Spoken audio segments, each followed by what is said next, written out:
Coming up in Jamaica Magazine today, the Tourism Minister outlines plans for the sector, and it's World Intellectual Property Day. We'll take you through some areas where intellectual property rights play an important role. I'm Theodore Henry. All that and more after this message.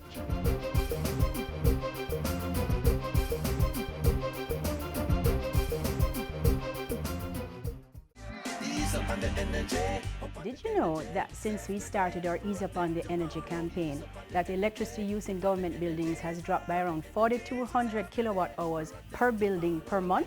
We retrofitted and replaced old, inefficient air conditioning units with new energy efficient models. That saved approximately $123 million for the government of Jamaica. What are you waiting for? I'm Hilary Alexander, asking all Jamaicans to join us and ease up on the energy.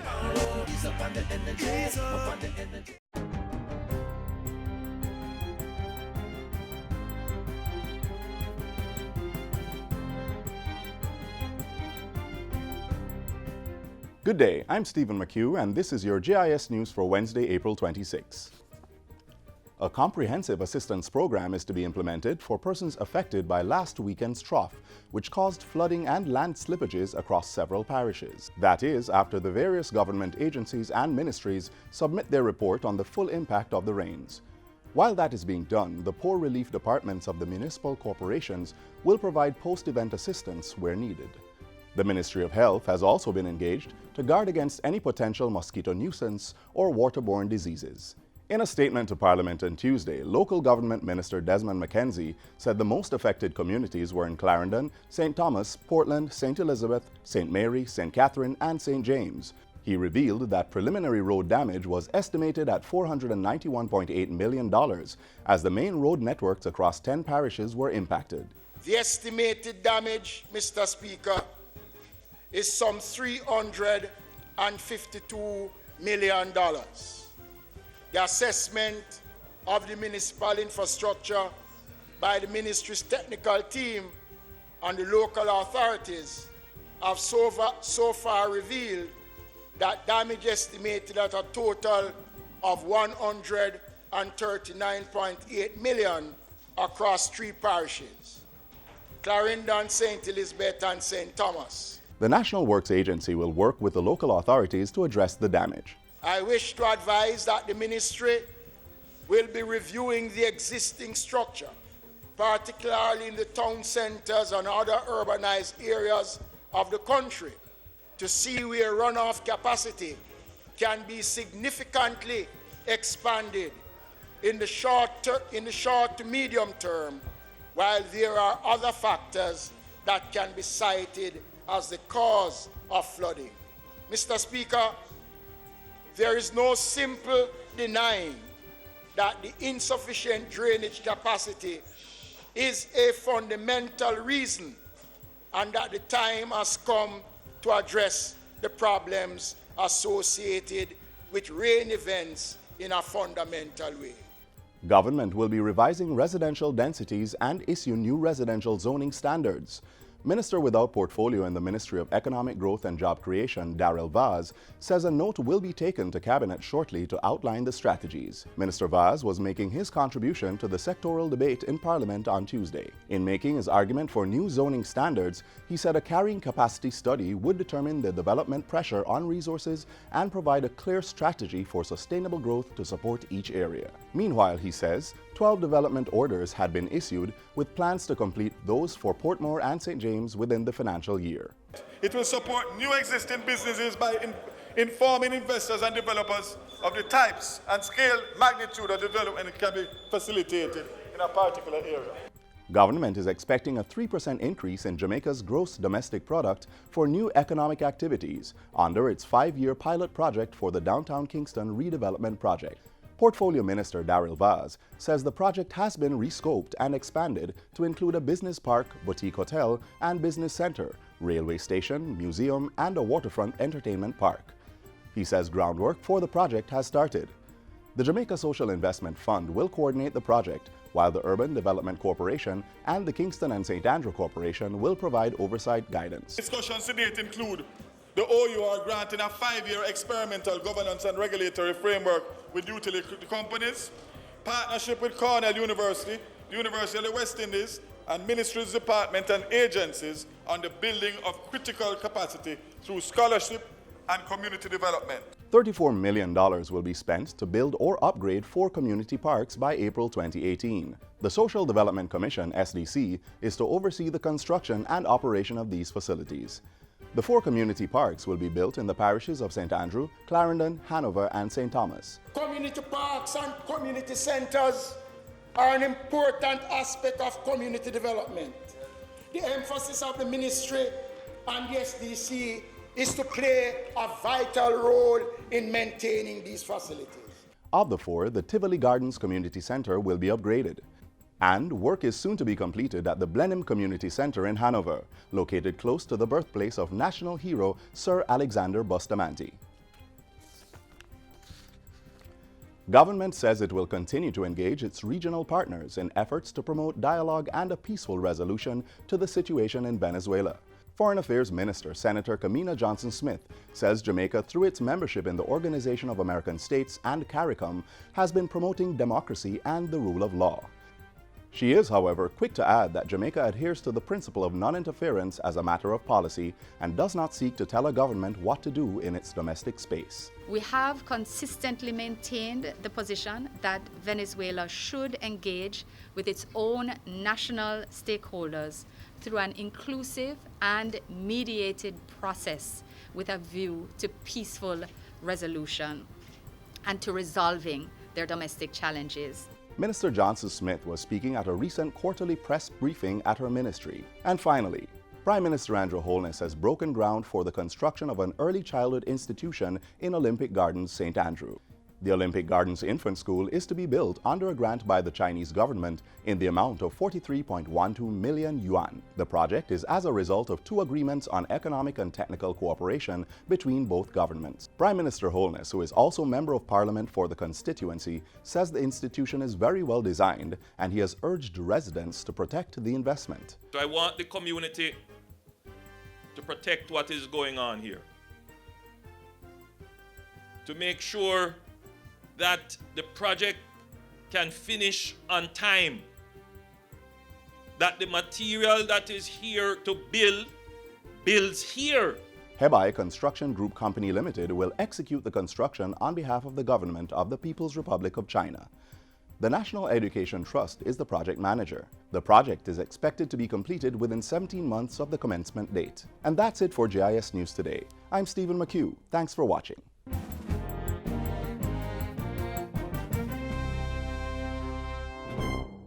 Life is all about making decisions, choosing from a number of options to do a particular thing, which may result in a specific outcome.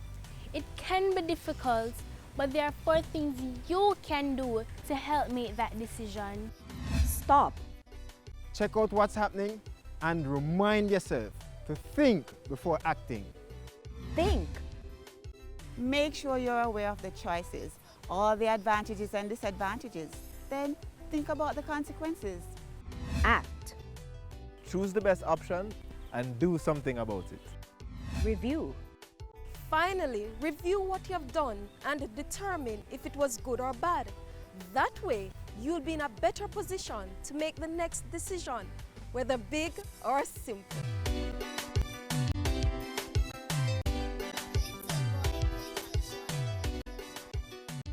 Listen up as the Tourism Minister highlights expected developments in this critical sector. Increasing the number of hotels, resort town infrastructure development, improving the allure of a cruise destination.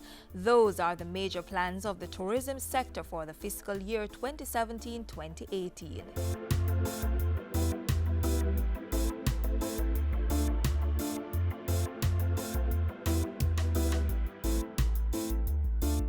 Tourism remains one of the few labor-intensive sectors that directly employs over 106,000 Jamaicans, while generating indirect jobs for another 250,000, 1 in every 4 Jamaicans. For 2017, in excess of 1,000 new rooms are coming on stream.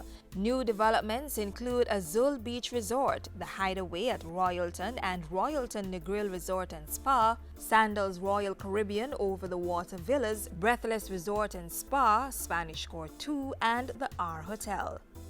On top of these developments, investment flowing into the attraction subsector includes, among others, a $7 million US capital injection into the Appleton Estate Rum Tour in St. Elizabeth by Ryan Neville. $286 million will be spent as part of efforts to renew and improve the visitor experience in Ochiria St. Anne. Of that amount, $102 million is earmarked for the redevelopment of the promenade from the marina to the parking lot at Ocheria's Bay Beach. $184.7 million will be spent to revitalize Main Street from Turtle River Road to the Ocean Village Shopping Center. Meanwhile, work on a $1 billion transformational project continues in earnest in Falmouth, Trelawney. Under the National Beach Development Program, 12 beach parks are currently under renovation. In addition, the Ministries of Tourism and Transport are finalizing an agreement for the upgrading of the Lionel Densham Aerodrome in St. Elizabeth, an essential part of the plan to position the South Coast as a premier visitor destination.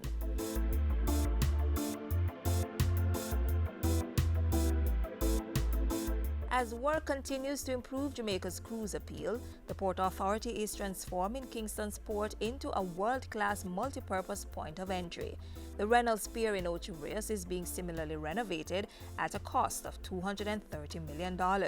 Several projects aimed at transforming Falmouth into a premier cruise destination should be completed in 2018.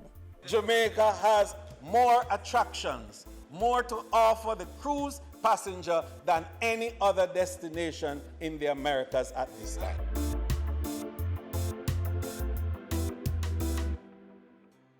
In line with government's new policy to centralize more state resources, money from the Tourism Enhancement Fund will be placed in the Consolidated Fund. But the minister says the sector will not be deprived of necessary funding. I want to give you every assurance that money from the fund will only be used for tourism-related expenditure as approved by the Tourism Enhancement Board.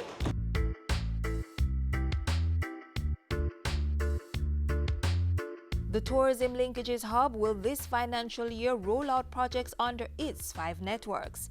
The Gastronomy Network will be launching Devon House as Jamaica's first gastronomy center and will host the Jamaica Blue Mountain Coffee Festival in March 2018. The Sports and Entertainment Network is currently rolling out several innovative ventures, such as a Top 10 Events initiative. The Health and Wellness Network will support the development of nutraceuticals and undertake a research and inventory mapping of existing resources in the sector. The Shopping Network will focus on positioning Jamaica as a major duty-free shopping destination by identifying designated shopping areas, among other initiatives. And the Knowledge Network will develop a central information repository and an online tourism knowledge portal.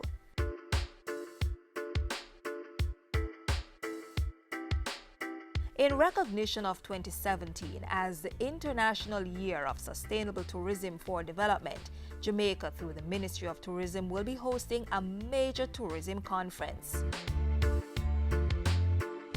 The Ministry of Tourism remains firmly on track to achieving or even surpassing some of the benchmarks under its 5 in 5 in 5 growth plan.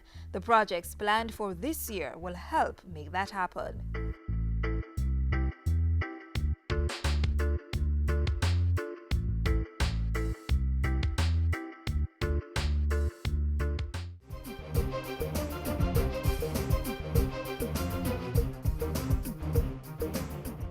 If you are starting a business, you may want to get a trademark, which is a word, phrase, symbol, and/or design that distinguishes your goods and services from others.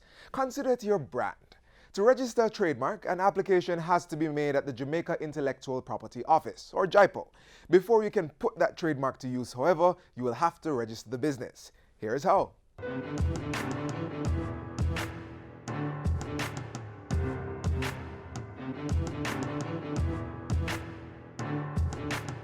Have you realized that more and more Jamaicans are becoming their own bosses? Think about it. Varying types of companies or businesses are being opened all over the island. But before they could start their operations, they first had to be registered with the Companies Office of Jamaica, COJ. The process to register a business and a company are not the same. In fact, many believe that a company is the same as a business, but they really aren't. A company is a non-profit or profit-generating commercial enterprise registered or incorporated under the Companies Act, while a business is a sole trader or partnership registered under the Business Names Act. So with that said, we will be differentiating the registration process for each of these two groups for you. Let's begin with how to register a business. For new applicants, you will need to complete and submit the Business Registration Form BRF1, also known as the Super Form. You will also need a document verifying the owner or owner's current place of address, such as a driver's license or utility bill. The business owner or owners must present their tax registration number or TRN, an original valid government identification card, and a work permit or exemption letter where applicable. Professional certification is required for some businesses, such as doctors, lawyers, dentists, pharmacists, engineers, architects, surveyors, real estate dealers and developers, custom brokers, hairdressers, barbers, pest control operators, child care and golden age care services. Now the last thing left to do is to pay the necessary registration fees. The registration fee of a sole trader is $2,500. To register a partnership of 2 to 5 persons is also $2,500. The registration fee of a partnership of 6 to 20 persons is $5,000. And the registration of a partnership and a trade name as it relates to a corporation is $3,000 each. After you've submitted all the relevant documents and made the requisite payments, the documents will be verified by the COJ. Then within 2 working days, you'll receive a certificate of registration. This certificate is valid for 3 years, and the TRN and NIS number of your business will be displayed at the base. Certification ensures that you are registered with the National Housing Trust and Heart Trust NTA. Now, let's move on to how to register your company. There are some company owners who, before registering their non-profit or profit-generating company, reserved their company name. The COJ has made it possible for these persons who may not be able to afford the fees associated with the registration of their company, or who are in the process of accumulating the relevant documents, to first reserve a name for their company up to 90 days before it's registered. This is a very beneficial opportunity because if you do this, you will 1. Establish that the proposed name is appropriate and available for use. 2. Protect the name from use by others during the 90 days reservation period. And 3. Allow your company assured use of the name for pre-incorporation contracts. So, if you decide to reserve the name of your company and reap the benefits, you will need to do 2 things. Complete and submit the company's name search and name reservation form, Form 6.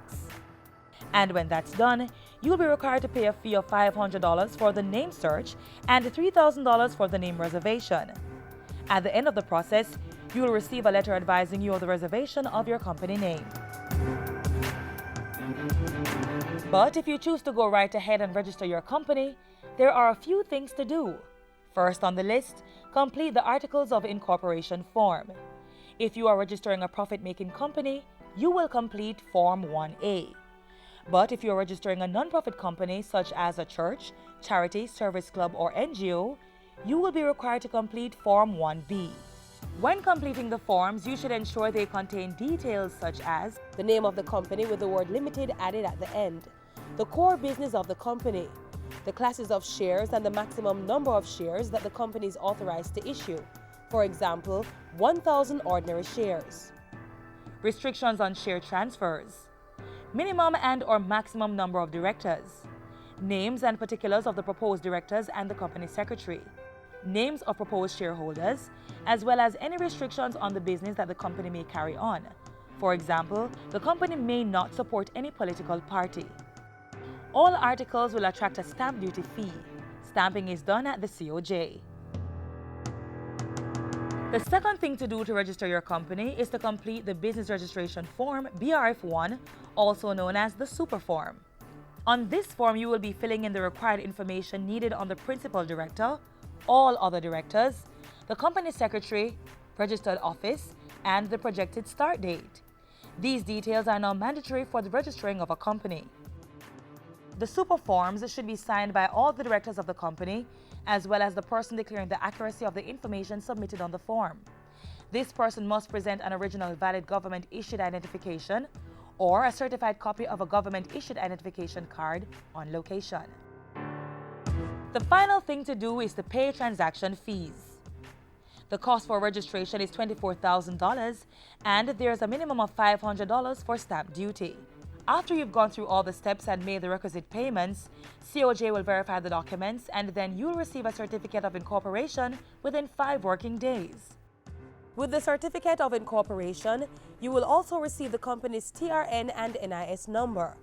The certification ensures that you are registered with the National Housing Trust and Hard Trust NTA. You also get a tax compliance certificate, TCC, which is valid for 90 days. If the time period to get your certificate is too long and you want to register at the soonest possible time, then you can make use of the expedition services offered by the COJ. There's the same-day service, which can be accessed at a cost of $6,000 for companies and $3,000 for businesses. Then there's the next-day express service, which can be accessed at a cost of $3,000 for companies and $1,500 for businesses. The cutoff time for the same-day express service is 9:30 a.m. and 1 p.m. for the next-day express service. And that's it. If you have any questions, feel free to contact the company's Office of Jamaica for more information by calling 908-4419 or visiting their office at 1 Grenada Way, Kingston 5. Remember, you can access all forms and samples on the COJ's website at orcjamaica.com. Congratulations to you and all the best with your business or company.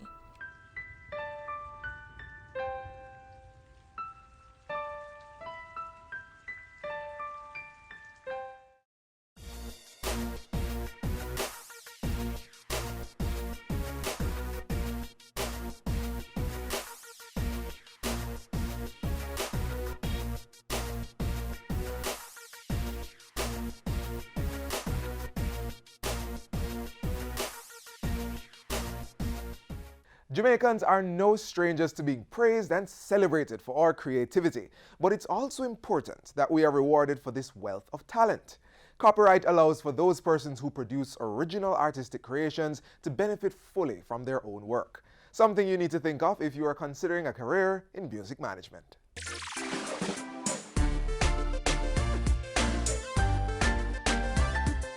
They get the fame, top the charts, collect the awards, are recorded in the annals of history for speaking to the multidimensional spectrum of human emotions and experiences through the power of music. But the difference between them and the far greater number of musical unknowns is very often in the management.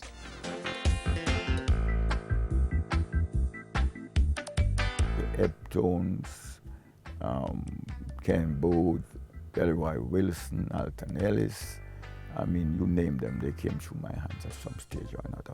I took Dennis to England in '74, the first time he toured. He was just about 17. Junior Lincoln is one of a large and growing group of people who have merged a love for the melodic creation called music with a keen understanding of human behavior and a sharp business mind to make a living. Some of the best artists in the world we don't know anything about. You can be the greatest artist in the world, and if people don't hear you, how are they going to know? And how are you going to be heard? It takes management. Music management is kind of complex. But it comes down to one thing: overseeing the business affairs of musicians. There's two sorts of management of an artist. I mean, the personal manager will look at how they invest their money, how they do all of that sort of thing. The other side now, which is the professional manager of the artist's career. If you are looking to join this career field, be prepared to handle just about every aspect of an artist's career. It is not something that you can go to school and learn. You know, it's something you learn over a period of time with experience. But school can't hurt. In fact, there are schools here in Jamaica and abroad offering degree programs in music business or a straightforward business field that you can merge with your knowledge of the industry. Whether you begin with formal training or not, getting started in this career is tough. One route is to cultivate a relationship with an up-and-coming artist you admire and begin to manage that person, create an effective street team, and have the artist grow. Then there's another option. You find a lot of big managers today, especially overseas, started with a company, and they would have maybe 2 or 3 artists under their portfolio. So you learn your craft there, but you have this big company behind you to that you can rock back at. Whatever in you use, remember this is not a job that will keep you confined to a desk or any other static location. You go where the business or the artist goes. And this is not a 9-to-5 gig. No, it's the opposite of a 9-to-5 job because you're on the job all the time. And it's a job that is in demand, a growth field as some would call it.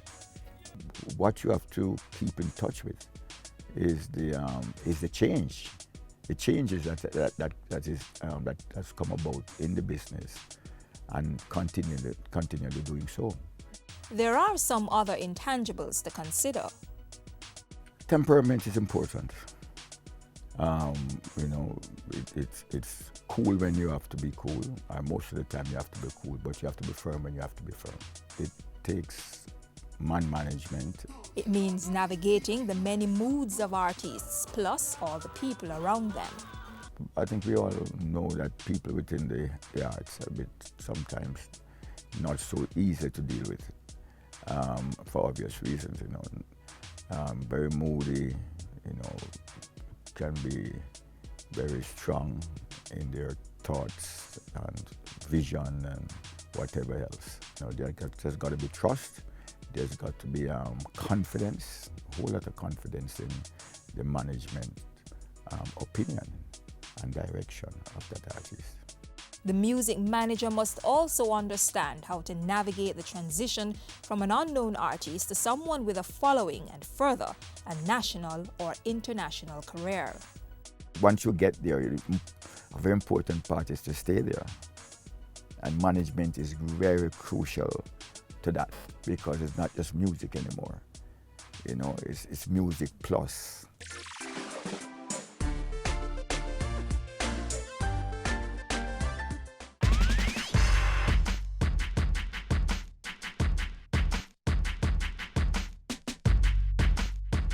For a country with such brilliant and creative minds, we need to know what can be protected through intellectual property rights. Intellectual property covers a wide variety of works. Trademark and copyright are just 2. There are others, including patents, which cover inventions, and geographical indication, which is a sign used on goods that have a specific geographical origin and possess qualities or a reputation due to that place of origin. For example, the Jamaica jerk, the Caribbean's first geographical indication. Intellectual property secures the rights of the individual or entity to earn from their creations, thus promoting economic development and social well-being. For more information on safeguarding your endeavors, contact the Jamaica Intellectual Property Office at the ground floor of the JAMPRO building.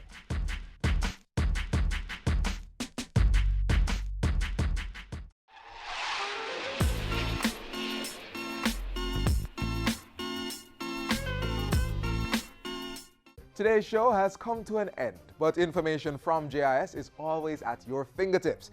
Visit our website at jis.gov.jm, follow us on Twitter at JIS News, or like our Facebook page. Got feedback or comments on today's show? Send us an email at jamaicamagazine@jis.gov.jm. I'm Theodore. Do take care.